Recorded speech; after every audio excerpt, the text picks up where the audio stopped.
YouTube, what's going on? It's J&A Exotics and welcome back. Today's video is long overdue, but it's going to be a care guide for the Green Keeled Bellied Lizard. Now, let's jump into it. The Green Keeled Bellied Lizard, or Gastropholis praesina, is a mostly arboreal species of lizard that can be found in Africa and the humid coastal forests of Kenya, Tanzania, and Mozambique. This beautiful diurnal species gets its name from its bright green keeled scales it has all over its body. While they do spend most of their time in the low-lying tree branches and in the brush, they will go down to the ground to find water and to feed. Now this is an active species that has a super long prehensile tail that makes up a large majority of their body length. Now these guys average around 16 inches in length. In some cases they can stay on the smaller side, from 12 to 14 inches, and in some cases they can also grow past 16 inches, although it's not very common. Now, as I mentioned, green keeled bellied lizards are not only an extremely active species, but they're also an arboreal species. So when it comes to housing these guys, it's important to make sure that they have plenty of room to not only move around their enclosures and climb,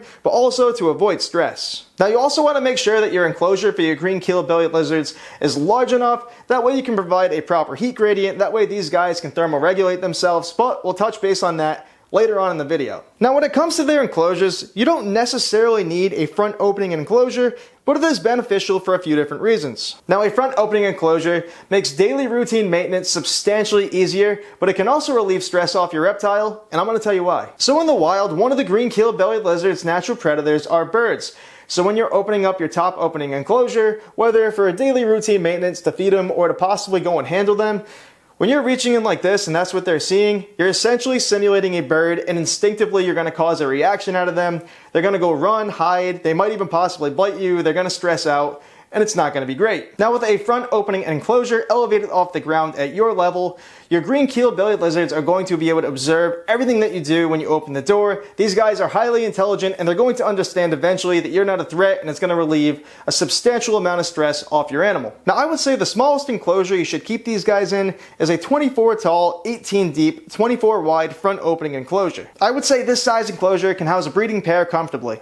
Now if you can spare the room for a larger enclosure, I'm obviously going to say the bigger the better for these guys. I have mine housed back here in a 36 by 18 by 36 enclosure, and these guys are all over the place and they utilize every square inch of that tank. Now green keeled bellied lizards can also be kept in pairs, and I'm going to go over that later on in the video as well. As far as enclosure setups go, I'm always a huge fan of custom backgrounds and bioactive enclosures. While it's not necessary to keep green keeled bellied lizards, it makes maintenance easier when you have a cleanup crew inside of the tank. Visually, it just looks better around the house, and the plants will help keep the humidity up. Now simulating the green keeled's natural environment is essentially the ultimate goal here. Green keeleds live in lower lying tree limbs and shrubbery, so you'll need to provide your enclosure with thick foliage and plants, whether they're real or fake, branches, hides, and cork rounds. Now cork rounds are one of the best things you can possibly buy for a green keeled bellied lizard. Not only does it supply them with a large surface area for them to climb on, but these guys love wedging themselves in small tight spaces, and cork rounds supply just that.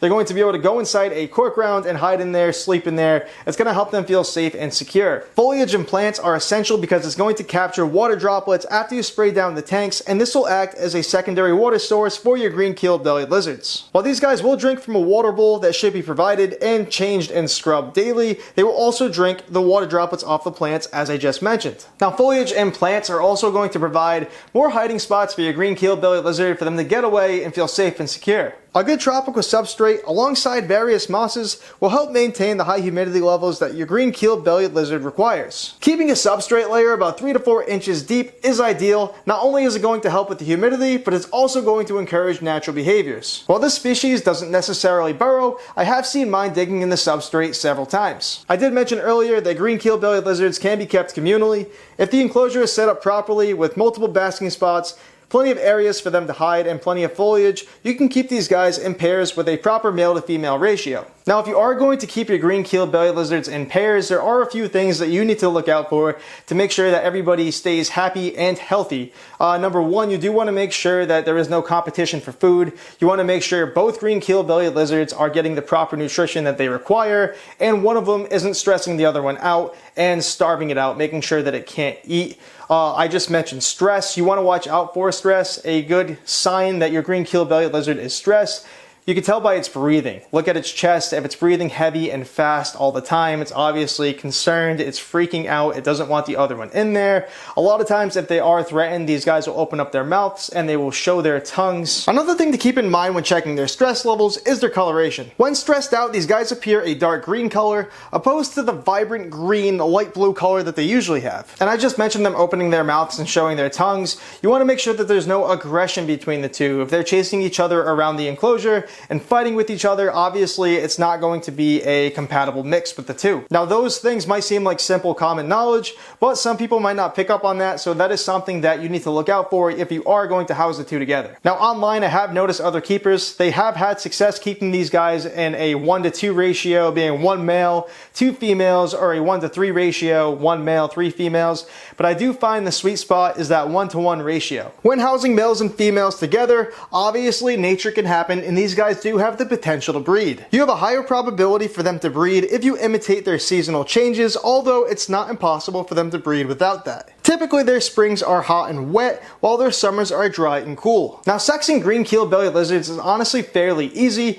With your male, if you go look at the inside of their back leg, you're going to notice large predominant femoral pores. These things are established at a very young age. It's very noticeable, and if you look at the females, they are going to have them, but they're not going to be as profound, but the males are going to be able to tell right away. So in today's video, I'm not going to be going over incubation temperatures or the breeding process because that can be an entirely separate video of its own. But a really cool fact about the green keeled bellied lizards is that these guys are egg gluers. They don't bury their eggs like most other lizards do. Now, green keeled bellied lizards, they come from warm, humid environments in Africa. Their basking spot should be around 90 degrees Fahrenheit, with the ambient temperatures in the enclosure being around 75 to 80 degrees Fahrenheit. Keeping a proper heat gradient and allowing the bottom half of the enclosure to be kept in the lower 70s is essential so the green keeled bellied lizards can thermoregulate their body temperatures. Now a nighttime temperature drop is important. You're essentially simulating something that happens naturally in the wild. A temperature drop of 68 to 70 degrees Fahrenheit is ideal for these guys. Now it is crucial to have a digital thermometer or a temperature gun, that way you can monitor your temperatures within the enclosure throughout the day. Now green keeled bellied lizards also require a higher humidity level, around 60 to 80%. Now to achieve these high humidity levels, it's actually fairly easy. You could just take a pump sprayer, spray the tank down 2 to 3 times a day. You can also use like what I have. I use an automated misting system, so it mists the tank throughout the day while I'm not here. A digital hydrometer is also going to be crucial. That way you can accurately measure the humidity within inside the enclosure. Now it is important to note that the internal tank temperatures are drastically going to be affected by your house temperatures. As far as a basking bulb goes and what size basking bulb, what wattage to use with a certain size enclosure, I honestly can't sit here and preach to you and tell you what to use. You need to do some experimenting. You need to be responsible enough to go and do your own research of your own and find out which bulbs work best with your tank and your internal house temperatures. Now if your green keeled bellied lizard spends a lot of time towards the top of the enclosure, you can use a T5 5.0 tropical UVB bulb that spans across the entire top of the enclosure. Now if you do have a UVB fixture that's suspended above your enclosure, let's say maybe it's about a foot or so, you do need to factor in the distance that your UVB bulb is going to be from your animal, but you also need to factor in how much UVB is going to be filtered out from your enclosure screen. If you do keep your UVB bulb suspended above the enclosure, I would say use a T5 10.0 UVB bulb. Also, to ensure the best mental and overall health for your green keeled bellied lizards, I'd keep them on a lighting cycle with 12 hours with the lights on and 12 hours with the lights off. Green keeled bellied lizards are insectivores, and they're going to be feeding on things such as crickets, dubia roaches, mealworms, waxworms, locusts, pretty much any of the feeder insects that are appropriately sized and they can fit in their mouths, they're going to eat. They can also be fed crested gecko diet such as Pangea or Rapashi.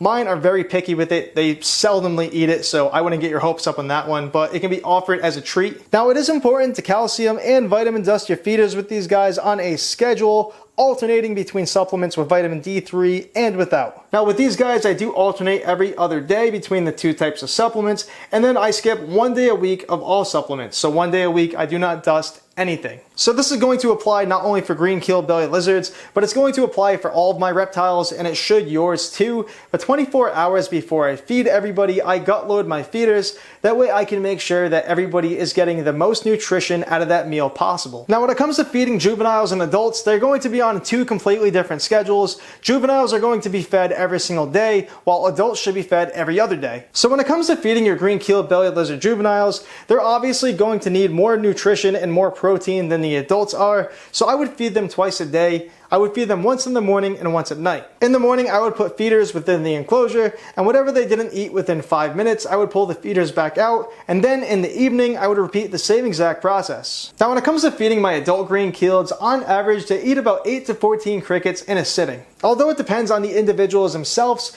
green keeled bellied lizards do have that reputation of being a more reclusive, kinda I want to be left alone species, but with consistency and gaining their trust, you can tame them down to manageable levels. Now I'm not going to talk much about taming these guys down in this video because I already made an entire video dedicated just for that, so if you guys are interested, go check that out. Now green keeled bellied lizards are highly intelligent, they'll watch your every move, and they do not mind your company at all once they're tamed down. Now when it comes to handling with these guys, there are two things I wanted to touch base on, and it might seem like common knowledge, common sense, or it might even seem stupid, but I know this stuff has happened and I did just want to touch base on it for the animal safety.